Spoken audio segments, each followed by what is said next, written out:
يا سيدي على كيكة الجلاش وجمالها، هنعملها النهاردة ببيضة واحدة بس، ومكون هيخليها لذيذة جدا من غير بيض كتير ومن غير زبادي.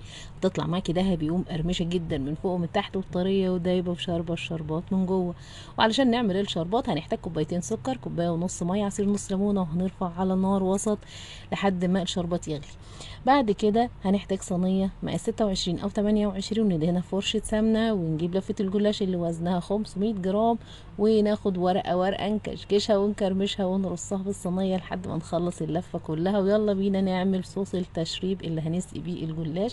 هنحتاج كوبايتين حليب، نص كوباية سكر، نص كوباية سمنة، وهنشيل منها مقدار معلقتين ونحط 4 معالق كبار دقيق سميد، وده اللي هيخلي كيكة الجلاش بطعم رهيب. وهنحط بيضة كمان وكيسين فانيليا ومعلقة كبيرة ممسوحة بيكنج باودر، وقلبي قلبي.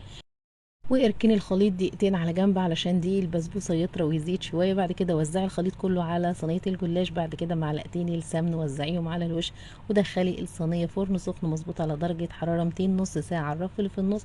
بعد كده دقيقتين على الصاجه، وبكده هتستوي تسويه مظبوطه جدا من فوق ومن تحت.